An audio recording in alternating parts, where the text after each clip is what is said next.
Start करते हैं math chapter के साथ, जो एग्ज़ाम में 8 मार्क्स के लिए पूछा जा सकता है। हाई पॉसिबिलिटी है कि एग्ज़ाम में पूछा जाए, क्योंकि ये लास्ट नवंबर 2023 में पूछा गया था। सो स्टार्ट करते हैं। बेसिकली इसमें क्या किया जाता है, बुक प्रॉफिट कैलकुलेट किया जाता है। बुक प्रॉफिट कैलकुलेट करने के लिए प्रॉफिट लिया जाएगा एज़ पर कंपनीज एक्ट। उस प्रॉफिट में फिर कुछ आइटम को ऐड करना है एंड कुछ आइटम को लेस करना है। So basically you have to learn कि ऐड किसे करना है एंड लेस किसे करना है। बहुत इजी है, सिंपल है। इसे निमोनिक्स के हेल्प से लर्न किया जा सकता है। सबसे पहले बात करते हैं कि ऐड किसे किसे करना है। तो फिर उसके लिए निमोनिक्स है डिस्कार्डर।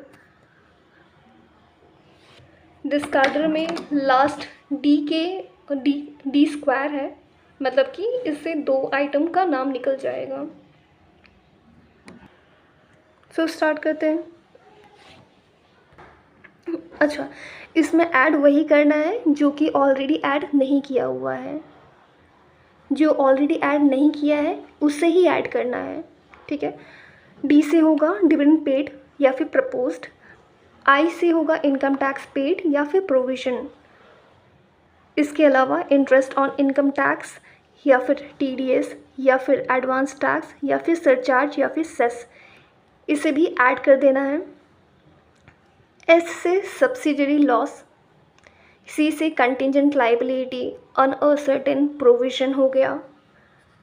ए से असेट डिमिनिशन, जिसमें कि provision for bad and doubtful debt भी आ जाएगा।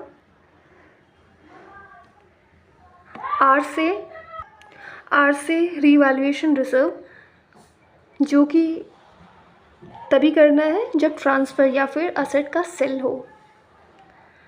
फिर डी से दो था, डी स्क्वायर था, इसीलिए डी से सबसे पहले लिया जाएगा डेप्रिसिएशन, टोटल अमाउंट। डेप्रिसिएशन का टोटल अमाउंट को ऐड कर दिया जाएगा एंड डेफर्ड टैक्स लिया जाएगा। ई से एग्जम्प्ट एक्सपेंसेस। एग्जम्प्ट एक्सपेंसेस का मतलब वो हुआ जो कि सेक्शन 10, 11, 12 या फिर एओपी, बीओआई या फिर रॉयल्टी इनकम को, इन सब इनकम को अर्न करने के लिए जो एक्सपेंस किया गया है, इनकर किया गया है, उसे ऐड कर देना है।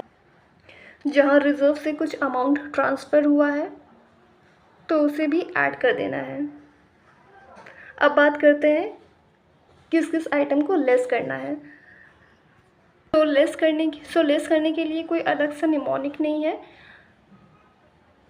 जो पहले निमोनिक था, जो लास्ट की ये सब वर्ड है, इसी से ही निमोनिक बन जाएगा।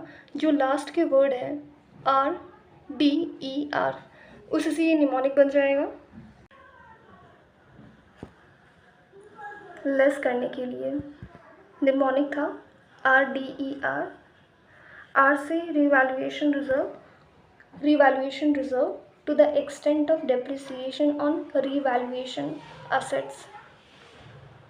अगेन डी से depreciation excluding depreciation on revalued asset.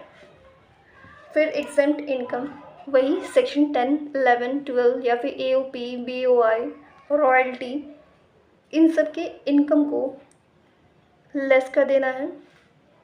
फिर आर से रिज़र्व, यानी कि कोई भी विड्रॉल दिया हुआ है रिज़र्व का, उसे माइनस कर देना है। इसमें आपको ये ध्यान रखना है कि डेप्रिसिएशन या फिर प्रॉफिट या फिर ब्रॉड फॉरवर्ड बिजनेस लॉसेस हो गया, ये तीन चीज़ आपको कंपनीज एक्ट के अकॉर्डिंग ही लेना है। इसके अलावा दूसरी चीज़ जो ध्यान रखने वाली बात है कि